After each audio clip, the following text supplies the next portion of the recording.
When my son told me, "Stop acting rich, Dad, you're embarrassing me," I laughed at first, thinking it was another one of his spoiled jokes. But when I found out he'd sold my old truck, the one I'd built my company with, my laughter died in my throat. Because when I discovered who bought it, I realized fate had just handed me the perfect form of justice. Before we continue, don't forget to subscribe to the channel and tell me in the comments, what's the most valuable thing someone's ever taken from you? That morning started like any other. Coffee, newspaper, the quiet hum of the ranch waking up. At 62, I'd finally slowed down, trading 12-hour workdays for early morning walks and Sunday pancakes. The business, Fox & Sons Construction, was supposed to be his now. My son Evan. He had the degree, the charisma, the fancy wristwatch I bought him when he graduated from Stanford. Everything I never had. But no matter how modern his plans, everything in that company had been built from the same place: that truck. A 1986 Ford F-150, sky blue with rust creeping up the edges like old scars. I'd driven it to every job site from Dallas to Amarillo. It hauled lumber, cement, dreams. It carried me home the night his mother went into labor, engine sputtering but steady, just like me. When Evan was little, he used to ride up front beside me, eating powdered donuts while pretending to steer. He called it the magic truck because, as he used to say, "Dad, wherever it goes, money follows." Now it sat in my barn under a tarp, like an old soldier retired from battle. I couldn't bring myself to sell it. Not for any amount of money. It wasn't just metal, it was memory. That Friday, Evan stopped by. He wore a navy suit that probably cost more than my monthly mortgage used to. His Tesla hummed to a stop in the driveway, so silent it didn't even belong near my old gravel. He stepped out, holding his phone, barely glancing up. "Dad, you've got to stop living like you're rich." I blinked. "What the hell does that mean?" He sighed like I was a stubborn employee. "You've got this big property, the old barn, that junk truck just sitting there. You don't need to play old money rancher when you're retired. People talk." "People?" I asked. "Or your investors?" He frowned. "Same difference. You should sell that truck. It's an eyesore." I laughed then, thinking he was joking. "That truck bought you your college education." "Yeah," he muttered, "and now it's just taking up space." 3 days later, I came home from a supply run and noticed the empty spot in the barn. The tarp lay folded neatly on the floor like a discarded flag. My chest went tight. I called Evan immediately. "Where's my truck?" I demanded. "Oh," he said casually, "don't freak out. I sold it." "You what?" "Dad, relax. It was wasting away. Some guy offered 10 grand. It's better off with someone who'll actually use it. 10 grand for 30 years of my life." "Evan," I said slowly, "you had no right. I'm your son. I'm handling your affairs. You're welcome." My fingers trembled as I hung up. The air in the barn felt heavier somehow, like something sacred had been stolen, not sold. That night I couldn't sleep. Every memory from that truck played through my head like an old film reel. The smell of sawdust, the sun-burnt dashboards, the laughter of my late wife when I'd drive home covered in dirt. By dawn, my anger had turned into something sharper. I wanted to know who bought it. So I called my old dealership buddy Mike, who handled the paperwork for private sales. He paused when he pulled up the records. "That's strange, Frank. You said your son sold it, right?" "Yeah. Why?" "Because the buyer's name listed here isn't some stranger. It's someone you know real well." My stomach sank. "Who?" He hesitated. "Your business partner, Tom Avery." I froze. Tom Avery, the same man who'd co-founded Fox & Sons with me 20 years ago. The same man who'd been calling less lately, who'd been secretive about new projects. And the same man who, last month, tried to convince me to sell my remaining shares of the company. I hung up the phone slowly, my pulse pounding in my ears. Why would Tom buy my truck, and why through my son? Something wasn't right. And deep down I knew this was only the beginning. To be continued, in Part 2, Frank confronts Tom, and what he discovers about his son's secret deal will shake everything he thought he knew about loyalty and blood. Before you go, make sure to subscribe and tell me in the comments. Would you forgive a son who sold your memories for money? I didn't even finish my morning coffee. By the time the sun lifted over the pecan trees, I was already halfway to Tom's office. the anger sitting like a storm behind my ribs. Tom Avery had been my friend long before he was my partner. We'd built this company from a single pickup, one busted ladder, and 2 pairs of blistered hands. He'd been the guy I trusted with everything, from payroll to personal favors. When my wife got sick, it was Tom who drove me to the hospital, who sat with me through the night. That's what made it sting the most. If it were anyone else, I could have chalked it up to business. But Tom? He was family. His office hadn't changed much since the early days. Same oak desk, same worn leather chair, same framed photo of his fishing trip to Lake Fork. But now, there was something colder about it. A sleek espresso machine on the counter, a brand new Mac monitor on the desk. Tom himself looked different too, polished, confident, the kind of man who'd traded handshakes for contracts. "Frank," he said, smiling too wide. "Good to see you. It's been a while." I didn't bother with small talk. "You bought my truck." The smile faltered. "I see you've heard. I heard my son sold it to you, through a broker." He leaned back, folding his hands. "It wasn't exactly like that." "Then explain it to me, Tom. Because from where I'm standing, it looks like you went behind my back to buy something that meant a hell of a lot more to me than money." Tom exhaled through his nose, eyes flicking toward the window. "Frank, I wasn't trying to hurt you. I wanted that truck because it's a piece of history, our history. I plan to restore it, maybe even display it at the new corporate office." "The new office?" I repeated. "Since when are we moving?" He paused. "I was going to tell you, Evan and I have been talking." I froze. "Evan and you what?" He hesitated, then sighed. "He came to me a few months ago. Said you were thinking of retiring for good, maybe selling off your remaining shares. He thought I could handle the transition smoothly." I laughed once, short, bitter. "I never said that." "Well," he said carefully, "he said you were considering it. And he had the power of attorney paperwork ready. We just needed your signature." "Power of attorney?" My voice cracked on the word. Tom's eyes flicked away. "He told me you'd already signed." That's when the room seemed to tilt. The air thickened. My son, my own blood, had been planning to replace me. I clenched the armrest of the chair. "So let me get this straight. My son lied to you. He forged my consent. And you what? Just went along with it." Tom's voice softened. "Frank, I honestly thought it was what you wanted. You've been stepping back, taking fewer calls, spending more time at the ranch. I figured it was your way of saying goodbye." "Goodbye?" I rose slowly. "That truck wasn't some relic to put behind glass, Tom. It was a symbol, and you let my son sell it out from under me like I was already gone." Tom rubbed his temples. "I'll have the truck sent back." "No," I said quietly. "You keep it for now." He looked surprised. "What are you planning?" I smiled without warmth. "I'm planning to find out how deep this betrayal goes." On the drive home, every mile felt heavier. The sky had turned the color of ash, and I could feel a storm building, both in the clouds and inside me. When I reached the ranch, Evan's Tesla was already parked in the driveway. He was standing outside, looking smug as ever, scrolling through his phone. "Hey, Dad," he said, not looking up. "You talked to Tom?" "I did," I said. "Funny thing, he seems to think I gave you permission to sell my shares." He froze. Just for a second, but it was enough. He must have misunderstood," he stammered. "Don't lie, Evan. You had him believing I was stepping down. What else have you been telling him?" He pocketed his phone, his jaw tightening. "Look, I'm trying to modernize the company. You're old school. We need investors, fresh capital, a new image. At the expense of your father's name?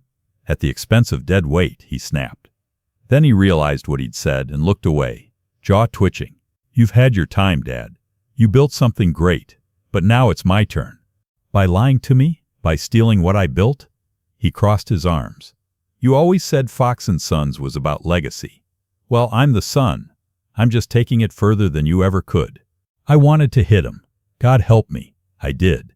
But instead, I took a breath and forced my voice steady. "You're right about one thing, Evan. You are taking it further, just not in the direction you think." He frowned. "What's that supposed to mean?" "You'll see," I said, turning toward the house. "Just remember, everything you think you control, I built. Every contract, every client, every brick in that office. You might have sold my truck, but you haven't sold me. That night, I pulled out the old company ledger. Not the digital system Evan used. The original leather-bound book I'd kept for 30 years. Inside were handwritten records of every job, every expense, every handshake deal Tom and I had ever made. And right there, under the first page, taped between two entries, was the copy of the partnership agreement, with a clause Evan didn't know about. If either partner attempted to sell company assets under fraudulent circumstances, ownership defaulted to the original founder. I ran my fingers over the page, a slow smile spreading across my face. They thought I was finished. They thought they could sell my legacy behind my back. They were wrong. By morning, the rain had stopped, but the air was thick with that uneasy calm that follows a storm. The kind that tells you another one's coming. I sat at my kitchen table, sipping black coffee, staring at the partnership clause like it was a loaded gun.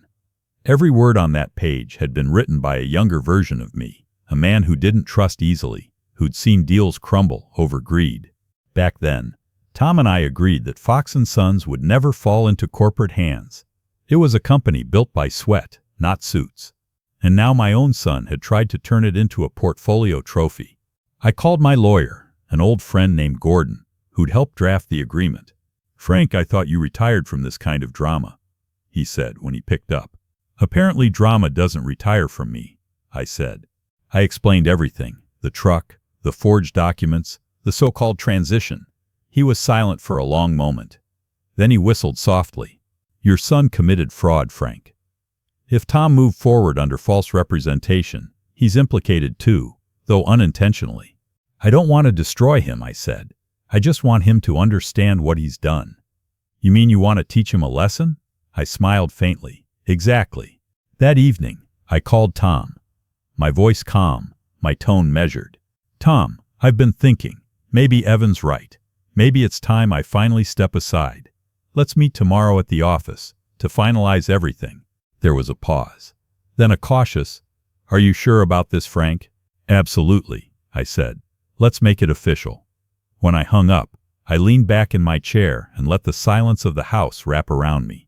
My wife's photo sat on the mantel, her smile soft and knowing. "You'd probably tell me to forgive him," I murmured. "But sometimes, forgiveness needs to be earned." The next morning, I walked into the Fox & Sons headquarters like I owned the place, because technically, I still did. Evan was already there, wearing that smug confidence that came with thinking you've won. Tom stood beside him, papers neatly stacked, a pen waiting on the table. "Dad," Evan said, forcing a polite smile, "glad you could make it. We'll just need your signature here, here, and here." "Of course," I said easily, pulling up a chair. "But before I sign anything, I brought something you both should see." I slid a folder across the table. Inside was a photocopy of the original partnership agreement. Evan frowned, glancing at Tom. "What's this?" Tom's eyes narrowed as he scanned the text. Then his face drained of color. "You never told me about this clause, Frank." "Didn't have to," I said. "It was right there in the original contract you and I signed 20 years ago. The one Evan never bothered to read." Evan's voice rose. "What clause?" I pointed to the paragraph near the bottom. "If either party attempts to sell or transfer ownership of company assets under fraudulent or unauthorized means," I read aloud, "full controlling interest reverts to the founding member." Tom exhaled sharply. Evan went pale. I leaned forward. "So, unless you'd like to explain how my forged signature ended up on those papers, I'd say Fox & Sons belongs entirely to me." "Dad, you're overreacting," Evan started, his voice trembling. "I was just trying to help you, to modernize the company." "By lying to your father? By selling off his truck like it was junk metal? By betraying the one man who built your future?" His lips pressed into a thin line. "You're stuck in the past, Dad. You don't get how business works anymore." I stood slowly, meeting his eyes. "No, son. I just don't do business with snakes." Tom swallowed hard. "Frank, I didn't know. I swear. I thought he had your approval." "I believe you," I said, watching Evan, "but that doesn't make this right." The silence that followed could have cut glass. Finally, Evan pushed the papers away, his facade cracking. "So what now? You sue me? You humiliate your own son?" "No," I said quietly. I'm going to give you exactly what you wanted. Control. He blinked. What? I'm stepping back. You're going to run Fox & Sons under my terms. You'll have all the authority, all the responsibility, and all the eyes of every client watching you. But every contract will go through me first. And if you mess up even once, the clause gives me full ownership again. No questions asked. He stared at me, realizing too late what that meant. Freedom on a leash. That evening, as I left the office, Tom followed me to the parking lot. The sky had turned a deep shade of gold, the kind that always made me think of sawdust and sweat. You handled that masterfully, he said, almost in awe. I shrugged. I just reminded them both who built the foundation they're standing on. He smiled faintly. By the way, about the truck. I turned. What about it? Tom reached into his pocket and held out a small set of keys. Rusty, familiar. I had it restored. The frame's original, but the engine's new. Runs smoother than ever. I was going to surprise you, but I guess the surprise is yours now. For the first time in weeks, my throat tightened in a good way. I took the keys and turned them over in my palm. You always did know how to fix things, Tom. He grinned. Not everything, Frank, but this I could fix. When I got home, I parked the newly restored truck right back in the barn where it belonged. The smell of oil and leather filled the air, and for a moment, everything felt right again. But as I turned off the engine, I noticed something glinting on the passenger seat. A folded note, tucked beneath the gearshift. My name written in Evan's handwriting. I opened it slowly. Dad, I'm sorry, but you're not the only one who can play this game. Let's see who wins. The ink was fresh. The war wasn't over. The note sat on the passenger seat like a snake, coiled in silence. No threats, no anger, just 10 words. You're not the only one who can play this game. It wasn't the words that scared me. It was the handwriting. Confident, controlled, like a man who'd already made his move. I folded the note and slipped it into my jacket pocket. That night I barely slept. Every creak of the old ranch house sounded like footsteps. Every car passing on the distant road made my chest tighten. You never stop worrying about your children, no matter how old they get. But that night, I wasn't worried for my son. I was worried about him. The next morning, I drove to the office early, the truck rumbling beneath me like an old friend. The sight of it in my rearview mirror brought back every year of struggle, the winter jobs in the snow, the endless summers pouring concrete under the Texas sun. That truck had carried me through everything. Now, I had a feeling it would carry me through war. When I pulled into the company lot, something was off immediately. A black Mercedes sat in my parking spot, and on the front doors where the sign once read Fox & Sons Construction, new lettering gleamed in gold paint. Avery Development Group. I froze. My stomach turned to stone. Evan's note echoed in my head. Inside, the reception area had changed overnight. New furniture, new logo. Even the smell, expensive perfume and leather instead of sawdust and coffee. The receptionist, a young woman I didn't recognize, looked up nervously. "Can I help you, sir?" "Sir?" I repeated, my voice low. "I'm Frank Fox. I built this company." Her face went pale. "Oh, Mr. Avery told us you'd stop coming in." "Mr. Avery?" My pulse quickened. "Is he here?" Before she could answer, Tom Avery appeared from the hallway. His tie loosened, his face drawn tight with guilt. "Frank," he said quietly, "let's talk in my office." Inside, the blinds were closed, the air tense enough to choke on. "What is this?" I demanded, pointing toward the logo on the window. "Avery Development Group." Tom sank into his chair. "Evan came by yesterday after you left. He brought new investors, people with serious money. They're offering to buy out the company entirely." I stared at him. "And you agreed?" "It's not like that," he said quickly. "He told them you were ready to retire, that you gave your blessing." I laughed once, sharp, bitter. "You fell for that twice, Tom." He looked away. "You weren't here this morning. They came in with contracts, lawyers, a full press team. It was already in motion. They're rebranding everything." I stepped closer, anger rising like heat through my chest. "Do you even realize what you've done? You let him erase me. You let him erase us." "Frank, I didn't sign anything yet," he said quickly. "But they're expecting signatures by tomorrow." "Tomorrow?" My voice was ice. Then we still have time. I spent the afternoon in the truck, driving aimlessly through the back roads of Texas, while the sun sank low in the sky. My mind replayed every moment with Evan, his first steps, his first broken arm, his first day on the job. The kid who once begged to ride in that very truck was now trying to bury the name on its side. And then, somewhere between anger and heartbreak, the idea came to me. If Evan wanted to play dirty, I'd show him how real businessmen fought. That night, I called Gordon again. "Tell me something," I said. "How fast can we move if someone's trying to falsify a business acquisition?" He chuckled dryly. "Depends on how dirty it gets. What are we talking about?" "Public humiliation," I said flatly. "The legal kind." By midnight, I had a plan. By morning, I had a purpose.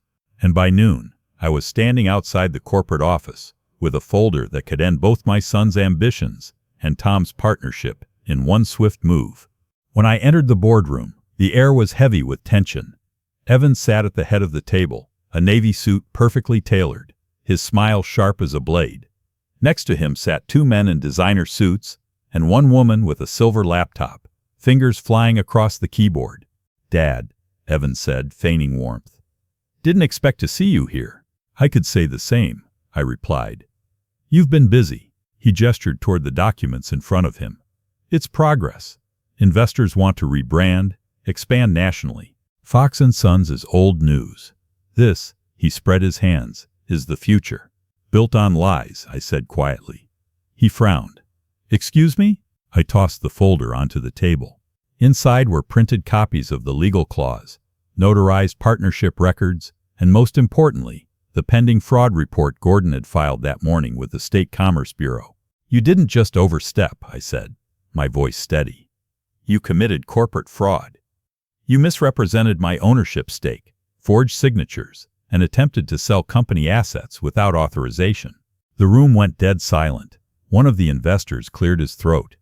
"Evan, is this true?" Evan's confident facade cracked. That's exaggerated. He's twisting things." Tom spoke up quietly from the corner. "No, he's not.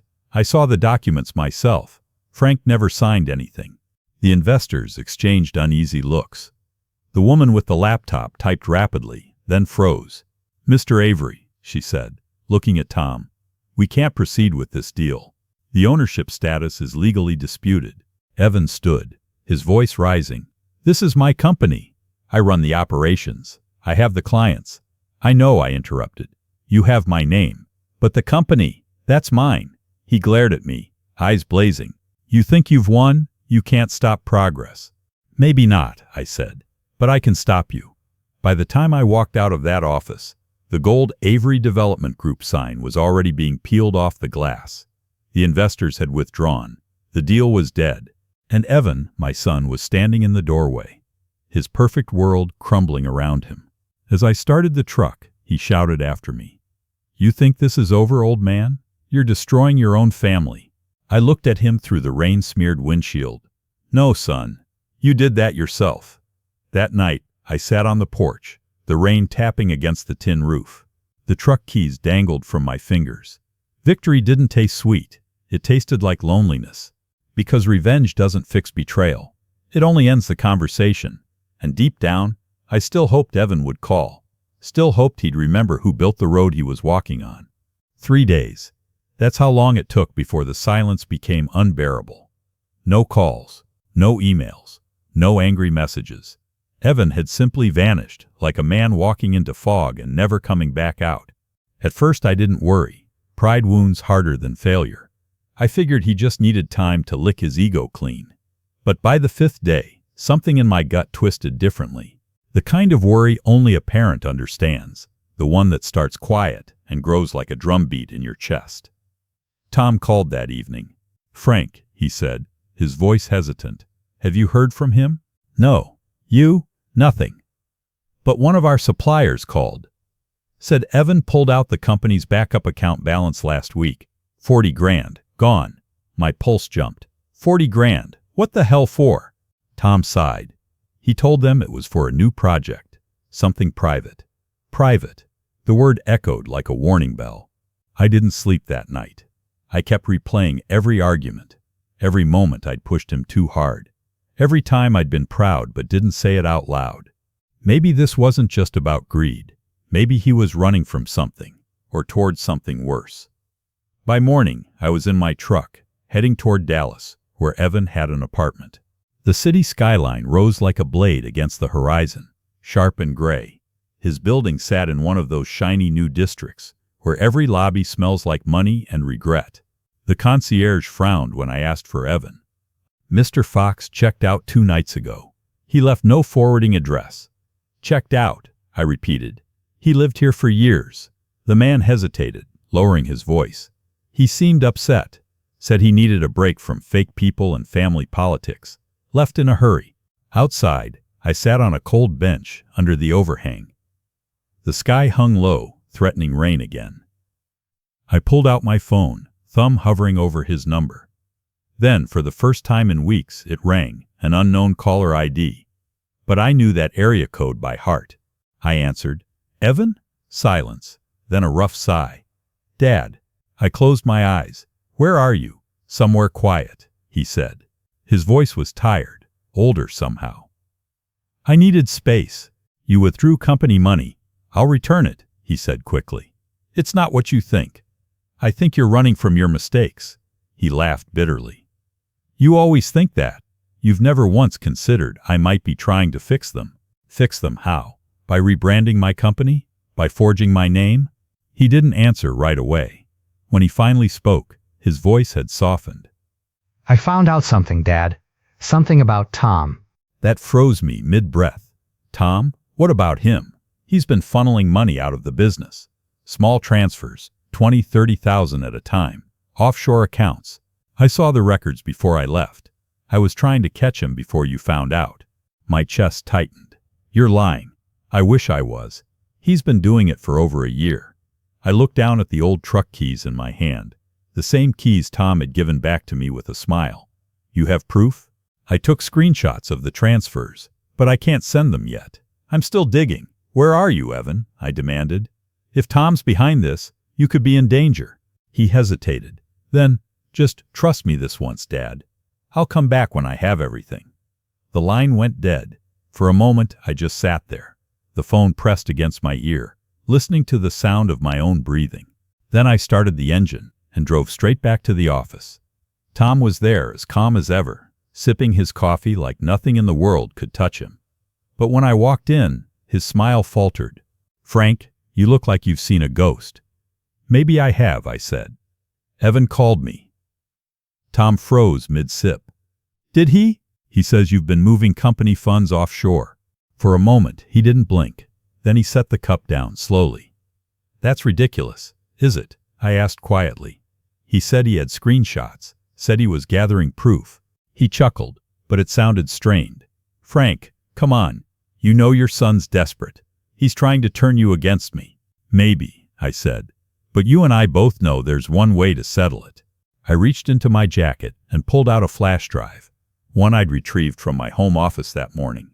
It contained full financial records from our private server.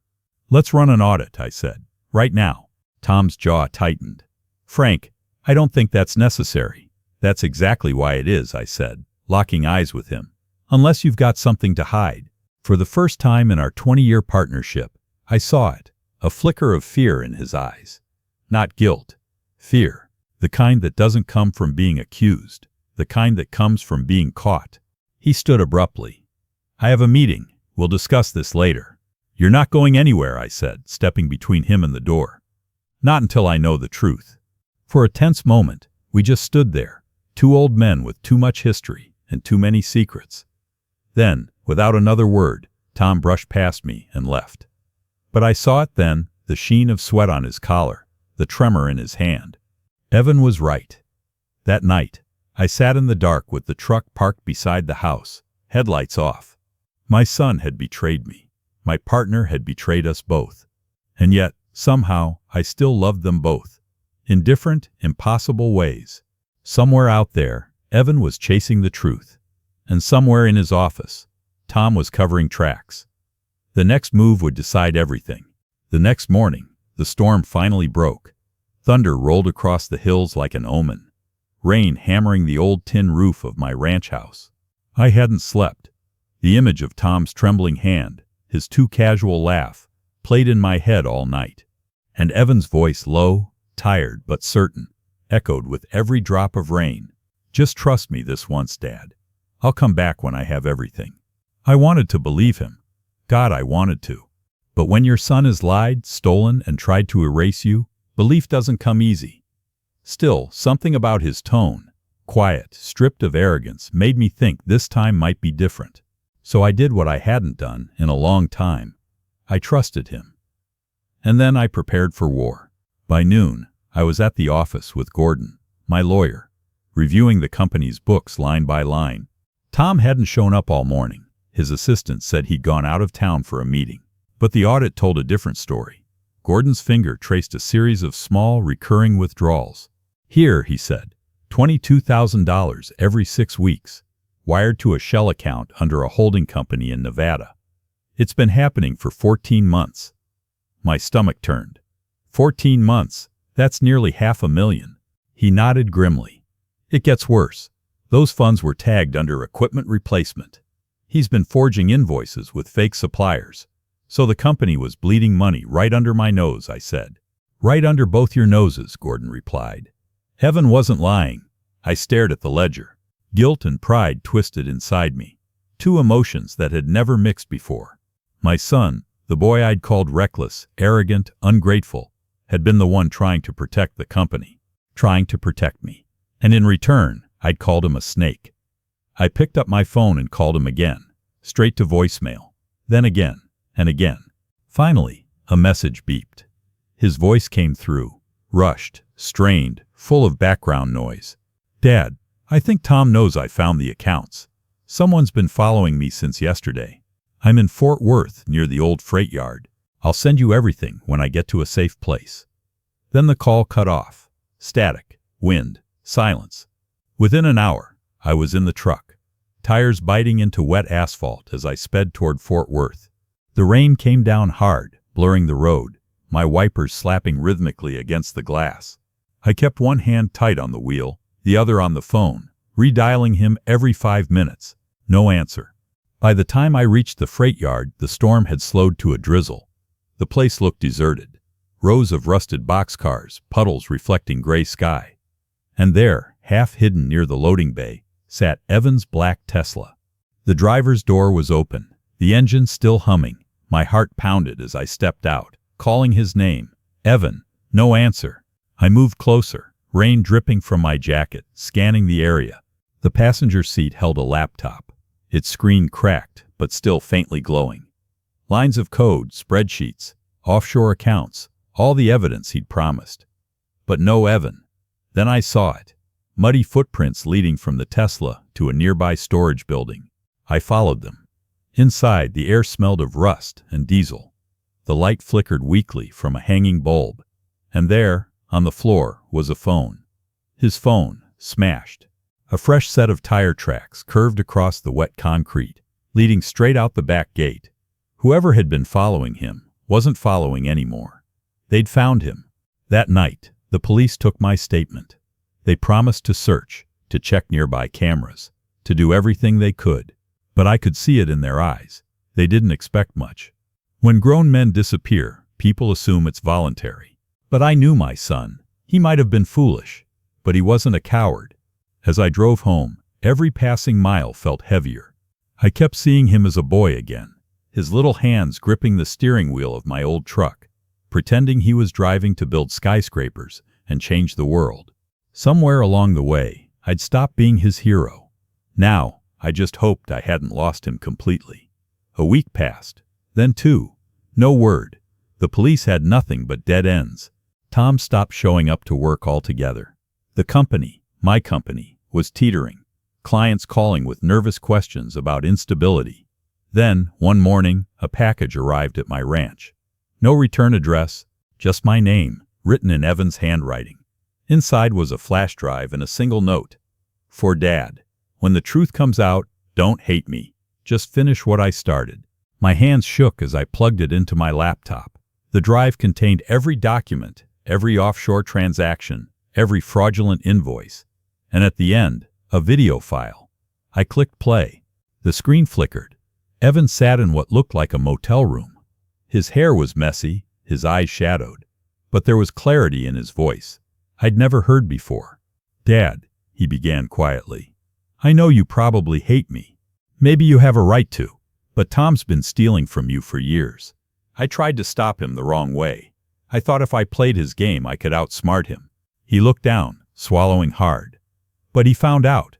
I think he's using the same people who laundered his money to keep me quiet.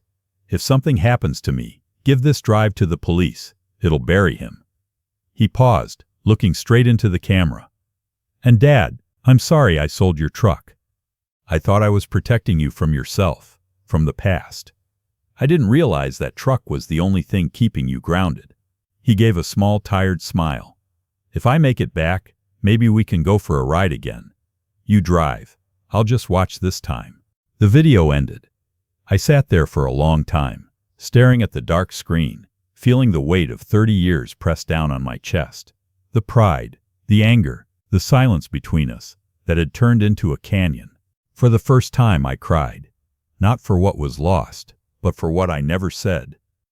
The next morning, I took the flash drive to Gordon.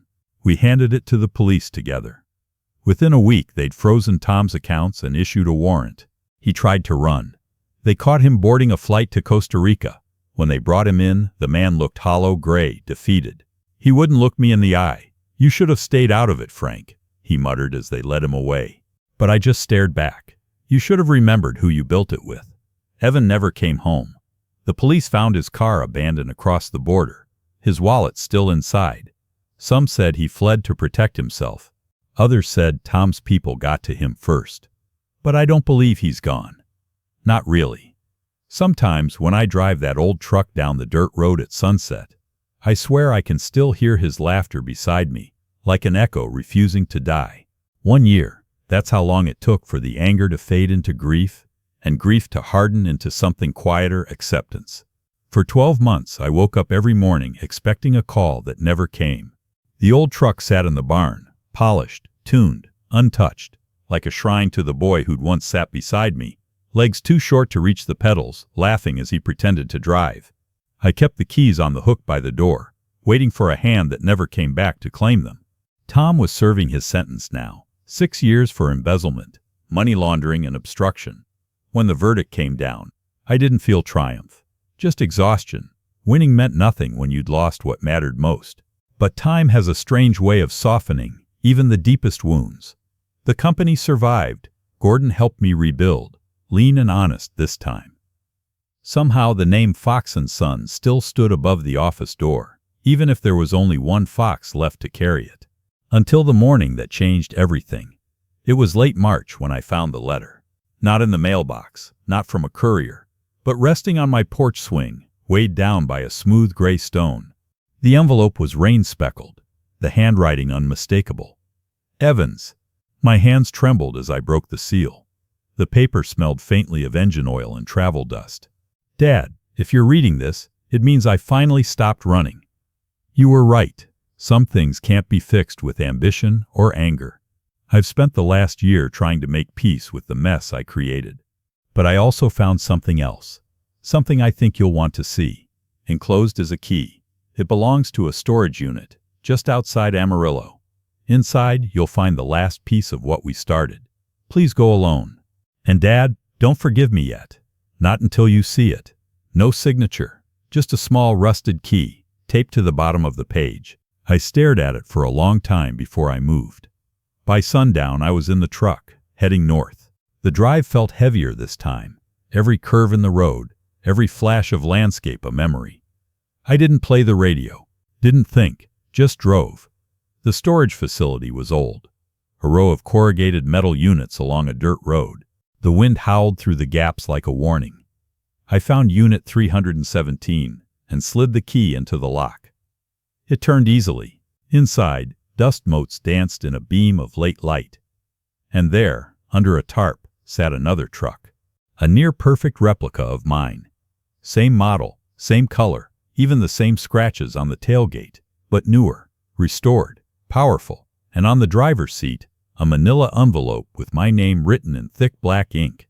Inside were papers, legal ones, a deed, a registration, a transfer of ownership. The truck was titled under Fox & Sons Foundation, a nonprofit registered in both our names. A letter lay on top.